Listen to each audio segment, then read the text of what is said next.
सबसे बड़ा भाग कौन सा है? तो देखिए करेक्ट आंसर ए हो जाएगा। प्रमस्तिष्क जो है ये मनुष्य के मस्तिष्क का सबसे बड़ा भाग है। चौथा क्वेश्चन दिया गया है, मानव शरीर का सबसे बड़ा अंग कौन सा है? मानव शरीर का सबसे बड़ा अंग कौन सा है? करेक्ट आंसर बी हो जाएगा। यहाँ पर ऑप्शन के अकॉर्डिंग देखा जाए तो यकृत जो है ये मानव शरीर का सबसे बड़ा अंग है, लेकिन यदि ऑप्शन में चमड़ा दिया रहता है, मतलब स्किन जो होता है ये मानव शरीर का सबसे बड़ा अंग होता है, आपको याद रखना है, लेकिन ऑप्शन में नहीं है तो यहाँ पर यकृत लगा सकते हैं। यकृत मानव शरीर की सबसे बड़ी ग्रंथि है, याद रखना है। और सबसे छोटी ग्रंथि पूछा जाए तो सबसे छोटी जो ग्रंथि है वो है पीयूष ग्रंथि, जिसे पिट्यूटरी ग्रंथि के नाम से भी जाना जाता है।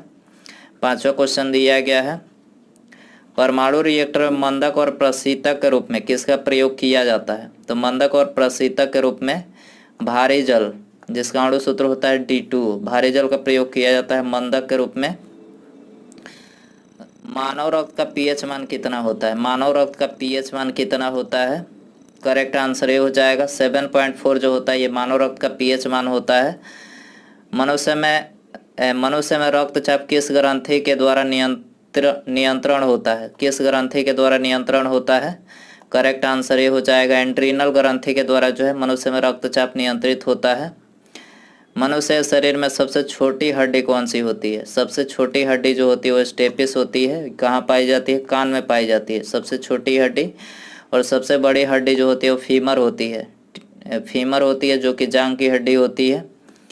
आगे बढ़ते हैं, मनुष्य शरीर में सबसे बड़ी हड्डी कौन सी होती है? तो सबसे बड़ी हड्डी तो बता ही चुके हैं कि फीमर, जांघ की हड्डी सबसे बड़ी हड्डी होती है। बुढ़ापे में कौन सी ग्रंथि लुप्त हो जाती है? तो बुढ़ापा किस ग्रंथि के खत्म होने के कारण से आता है? तो करेक्ट आंसर हो जाएगा ऑप्शन बी, थाइमस ग्रंथि के कारण से, मतलब इसके लुप्त हो जाने के कारण से जो है बुढ़ापा मनुष्य में समय से पहले आ जाता है। मनुष्य के रक्त में कौन सी धातु पाया जाता है? तो कौन सी धातु पाया जाता है? करेक्ट आंसर सी हो जाएगा, लोहा धातु। मनुष्य के रक्त में कौन सी धातु? लोहा धातु पाया जाता है। मानव शरीर में क्रोमोसोम यानी गुणसूत्रों की संख्या कितनी होती है? करेक्ट आंसर हो जाएगा बी, 46। मनुष्य शरीर में 46 गुणसूत्र होते हैं। मानव शरीर की सबसे बड़ी कोशिका का क्या नाम है? तो करेक्ट आंसर बी हो जाएगा, तंत्रिका कोशिका जो होता है ये मानव शरीर की सबसे बड़ी कोशिका होता है। मनुष्य का सामान्य रक्तचाप कितना होता है? तो सामान्य जो रक्तचाप होता है 120/80 mmHg होता है, ठीक है, 120/80।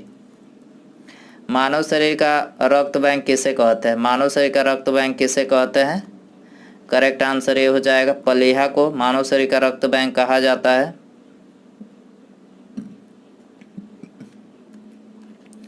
मनुष्य शरीर में सबसे छोटी ग्रंथि कौन सी होती है? सबसे छोटी ग्रंथि तो देखिए ये तो बता ही चुके हैं कि सबसे छोटी जो ग्रंथि पिट्यूटरी होती है और मस्तिष्क के पिछले भाग में पाई जाती है, जिसे मास्टर ग्रंथि के नाम से भी जाना जाता है। मानव शरीर में जल की मात्रा कितनी होती है?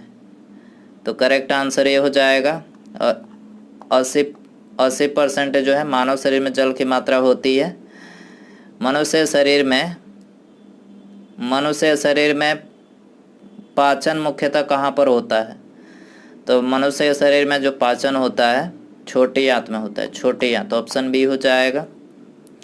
मनुष्य शरीर में पित्त कहाँ उत्पन्न होता है? पित्त, करेक्ट आंसर सी हो जाएगा, यकृत में पित्त उत्पन्न होता है। मनुष्य में कौन सा रक्त सर्वदाता रुधिर वर्ग कहलाता है? यूनिवर्सल डोनर किसको बोला जाता है? तो करेक्ट आंसर ये हो जाएगा, वो रक्त समूह को यूनिवर्सल बोला जाता है, सर्वग्राही AB को, ठीक है। सर्वग्राही तो अभी बताया हमने कि सर्वग्राही AB को बोला जाता है। इंसुलिन की कमी से कौन सा रोग होता है? इंसुलिन की कमी से, करेक्ट आंसर बी हो जाएगा, डायबिटीज जो होता है इंसुलिन की कमी से होता है। मनुष्य शरीर में इंसुलिन का निर्माण कहाँ होता है? करेक्ट आंसर सी हो जाएगा, अग्न्याशय, पैंक्रियाज में जो है इंसुलिन का निर्माण होता है। मनुष्य शरीर में लाल रक्त कण का निर्माण कहाँ होता है? RBC की बात हो रही है। करेक्ट आंसर सी हो जाएगा, अस्थिमज्जा में जो है लाल रक्त RBC का निर्माण होता है। तापमान बढ़ने पर जब बर्फ पिघलता है तब बर्फ पर क्या प्रभाव पड़ता है? करेक्ट आंसर सी हो जाएगा, उपर्युक्त दोनों।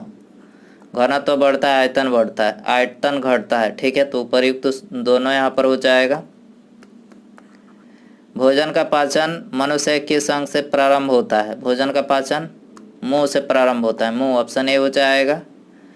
मानव शरीर के किस अंग को हमारे शरीर का रासायनिक कारखाना कहा जाता है? करेक्ट आंसर बी हो जाएगा, लीवर को जो है रासायनिक कारखाना कहा जाता है। मानव शरीर के किस अंग से नेफ्रॉन का संबंध है?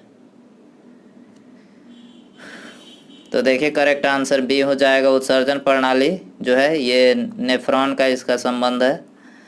निम्नलिखित में से कौन मानव त्वचा को रंग प्रदान करता है? करेक्ट आंसर ये हो जाएगा, मेलानिन जो होता है ये मानव की जो त्वचा होती है उसको ये रंग प्रदान करता है। हीमोग्लोबिन का मुख्य घटक है। करेक्ट आंसर ये हो जाएगा, आरबीसी हीमोग्लोबिन का मुख्य घटक है। विटामिन शब्द सर्वप्रथम किसने प्रयोग किया था? करेक्ट आंसर ये हो जाएगा, सी फंक ने विटामिन शब्द का प्रयोग सबसे पहले किया था। विटामिन को किन दो प्रकार में वर्गीकृत किया गया है? तो करेक्ट आंसर हो जाएगा, पानी में घुलनशील विटामिन और वसा में घुलनशील, दो प्रकार में वर्गीकृत, उपर्युक्त दोनों यहाँ पर करेक्ट हो जाएगा। कौन सा विटामिन वसा में घुलनशील होता है? तो देखिए वसा में घुलनशील विटामिन ए, डी, ई एवं के। तो देखिए यहाँ पर ऑप्शन ई हो जाएगा करेक्ट, उपर्युक्त सभी। कौन सा विटामिन जल में घुलनशील होता है? जल में, तो विटामिन बी और सी जो होता है ये जल में घुलनशील होता है, उपर्युक्त दोनों यहाँ पर करेक्ट हो जाएगा। विटामिन के अध्ययन को क्या कहा जाता है? तो करेक्ट आंसर ए हो जाएगा, विटामिनोलॉजी। विटामिनोलॉजी जो है विटामिन के अध्ययन को कहा जाता है। विटामिन ए का रासायनिक नाम क्या होता है? करेक्ट आंसर ए हो जाएगा, रेटिनॉल जो होता है विटामिन ए का रासायनिक नाम होता है। कौन सा विटामिन रक्त का थक्का बनाने में मदद करता है? करेक्ट आंसर ए हो जाएगा, विटामिन के जो होता है रक्त का थक्का बनाने में मदद करता है। किस विटामिन में कोबाल्ट पाया जाता है? करेक्ट आंसर बी हो जाएगा, विटामिन B12 में जो है कोबाल्ट पाया जाता है।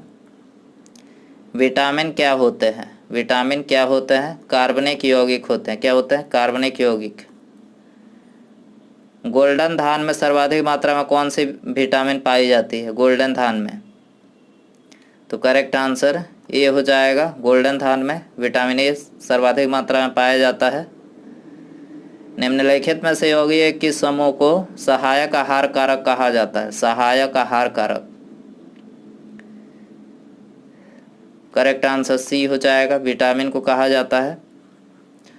सूर्य का प्रकाश त्वचा में उपस्थित इर्गेस्टिरॉल को किस विटामिन में परिवर्तित करता है?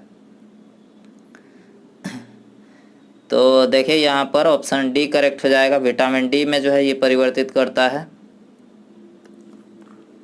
विटामिन ई का महत्वपूर्ण स्रोत कौन सा है? विटामिन ई का महत्वपूर्ण स्रोत कौन सा है? करेक्ट आंसर सी हो जाएगा, गेहूं अंकुर का जो तेल होता है ये विटामिन ई का महत्वपूर्ण स्रोत होता है। विटामिन किस भाषा का शब्द है? करेक्ट आंसर ये हो जाएगा, विटामिन लैटिन भाषा का शब्द है, लैटिन।